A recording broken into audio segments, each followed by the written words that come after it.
friends, it's Reverend Susan, and today the church celebrates the feast of the faithful departed. And that means that today the church remembers all those who have died. Now, death might seem like kind of a scary thing, but because we believe in God, and because we know that God brings life out of death, death loses its scariness. In the Bible we say it loses its sting. Think for a second about the trees. And God asks us to be trees, to be oaks of righteousness with our roots planted deep down in God's love and our branches reaching way up to the heavens. Think about how trees in the springtime have green leaves, and then as fall comes, right now we're in autumn, and the leaves have turned beautiful colors, but as winter comes, what will happen to those leaves? Right? They'll wither and they'll die and they'll drop from the tree. But in the springtime, the leaves will be back, right? The tree will be alive. So I'd like to read for you this morning a book called The Forever Dog. And it reminds us that when we lose somebody that we love, or a dog or a cat or a bunny rabbit or a fish, something that we love, it's sad, right? It hurts our hearts. And that's okay. It's okay to be sad when we're feeling sad.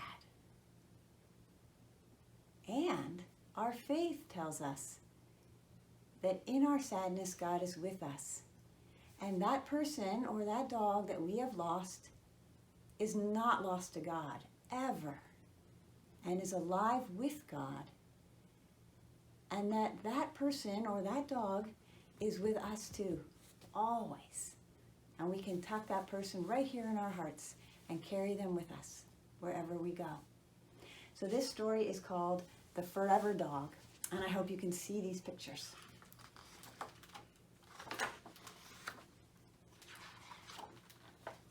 There we go. Corky was one of those dogs that seemed to be built from other dogs' spare parts. He had short, skinny legs, crooked ears, more fur than any one dog deserved, and a scruffy tail that never stopped wagging. Corky was always happy. He certainly didn't seem to care that no one knew exactly what kind of dog he was. If you asked his owner, Mike, you'd get a simple answer. He's my dog. Mike's mom brought Corky home when he was only 7 weeks old, and Mike loved and cared for that dog from the minute it set paw in his house. Mike taught Corky where to do his business. Mike took Corky on walks. Mike taught Corky to play fetch. Mike made sure Corky got enough food and, to be sure, enough treats. Corky always slept on Mike's bed. Sometimes he even slept on Mike's head. Most of all, Corky was a great listener. Mike spent a lot of time talking to him.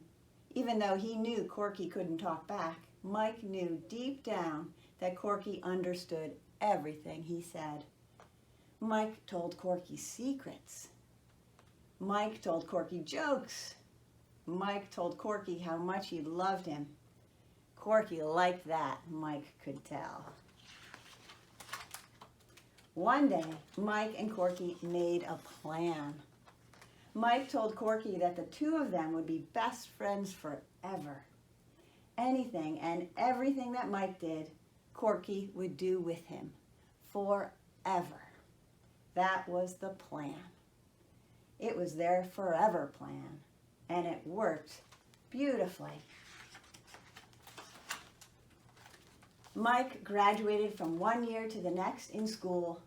Corky was right there with him, playing fetch, going on walks, sleeping on his head. Life couldn't have been better. Until one day, Mike came home from school and Corky wasn't there. Mike's mom told him that Corky was sick, very sick.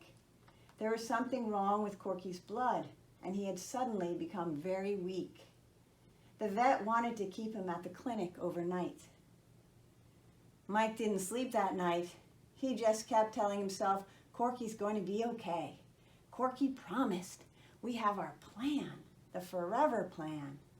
It's not the end of forever yet. We still have the plan. Lying in bed that night, Mike felt something strange. He felt alone. The next morning, the phone rang. A few moments later, Mike's mom walked slowly into his room. Mike had never imagined he would hear what he was about to hear. Corky had died.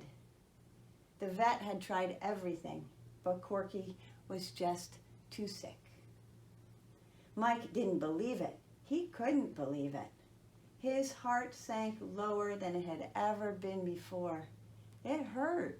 It really bad. Worse than anything he could ever remember. The next day, Mike and his parents buried Corky with his favorite ball. Mike cried. He cried like he'd never cried before. He couldn't go on walks alone. He couldn't play fetch without someone to fetch. He couldn't sleep without a dog on his head. Then Mike got angry. Corky had broken his promise. Just wasn't fair. What about the plan? What about the forever plan? Mike stayed mad at Corky for almost a week. Mike's mom asked him why he was so angry. Mike had never told anyone about the forever plan until then. He told his mom how he and Corky used to have talks, how they had made a plan to always be together, forever. It was our forever plan, and now Corky broke his promise. He didn't keep with the plan. It makes me mad. Mike's mom asked him if he remembered when Corky was a puppy. She asked him if he remembered how he'd taught Corky what to do. Mike remembered. Mike's mom asked him if he remembered how Corky would fetch the ball. Mike remembered. Mike's mom asked him if he remembered how Corky slept on his head. Mike remembered, and as he remembered, he smiled just a little. Then Mike's mom asked him if he thought he'd ever forget those things. Mike shook his head. No, never. Well then, Corky kept his promise. Mike didn't understand. Corky will be with you forever, she said. It's just different now.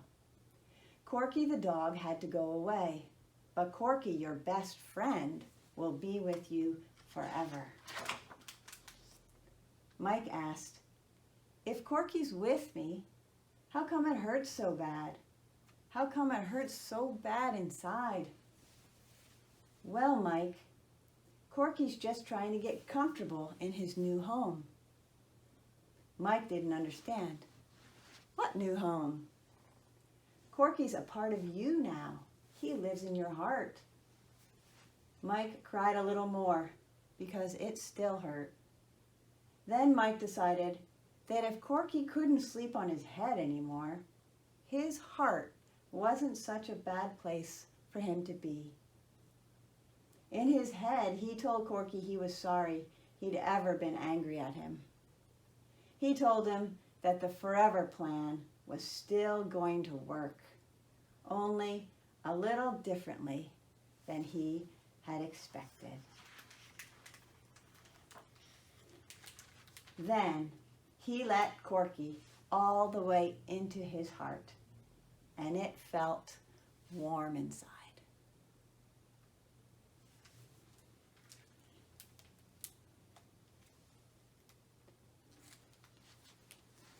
When we lose someone we love, it does hurt. It hurts a whole lot. And it will hurt a lot for a while. But God is always with us. He's with us when we're happy. He's with us when we're sad. He's with us when we're crying and when we're laughing. God is always with us. And He's always ready to talk to you if ever you want to talk to Him. Just say, God, hear my prayer. And God will. See you next week.